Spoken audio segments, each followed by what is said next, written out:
Hi friends, మా terrace గార్డెన్కి welcome. ఈరోజు మా గార్డెన్లో ఉన్న కొన్ని అందమైన మొక్కలను మీతో షేర్ చేస్తున్నాను.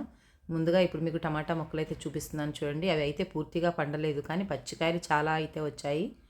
ఇంకొన్ని రోజుల తర్వాత ఎర్రగా పండి కోయటానికి రెడీ అవుతాయి. ఇప్పుడు మీకు చూపించేది చుక్కకూర. చుక్కకూరకు కూడా సీడ్స్ వచ్చాయి చూడండి. అవి తర్వాత మళ్ళీ మనం పెట్టుకుంటే మొక్కలు వస్తాయి. ఇదిగోండి కొత్తిమీర. కొత్తిమీర చూసారా ఎంత ఫ్రెష్గా ఉందో. ఒక్క టబ్లోనే మనం 2-3 రకాలు వేసుకోవచ్చండి ప్లేస్ ఉంటే.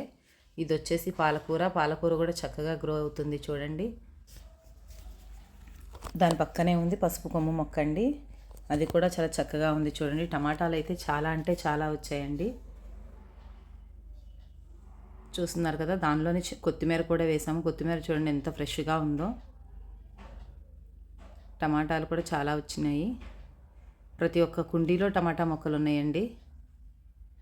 చాలా అంటే చాలా టమాటాలు వచ్చి అవి ఇంకా పచ్చిగానే ఉన్నాయి. తర్వాత పండితే ఇప్పుడు మీకు చూపించేది మెంతికూర. మెంతికూర చూస్తున్నారు కదా ఎంత ఫ్రెష్గా ఉందో. నా వీడియోస్ ఫస్ట్ టైం చూస్తున్నట్టయితే ప్రీవియస్ వీడియోస్ కూడా చూడండి. ఇప్పుడు మీకు చూపించినది ఆరెంజ్ కలర్లో ఉన్న పూలు పోటులాకా పూలండి. అవి చాలా అందంగా పూస్తాయి ఎండ వచ్చినప్పుడే. పింక్ కలర్లో ఉన్న ఆకులతో ఉన్నది కొలియాస్ మొక్క అండి. ఇది ఓన్లీ అందం కోసమే పెంచుకుంటాము. ఆకులు అందంగా ఉంటాయి వాటి ఆకులు. నా వీడియోస్ ఫస్ట్ టైం చూస్తున్నట్టయితే ప్రీవియస్ వీడియోస్ కూడా చూడండి. లైక్ చేయండి, షేర్ చేయండి, సబ్స్క్రైబ్ చేయండి.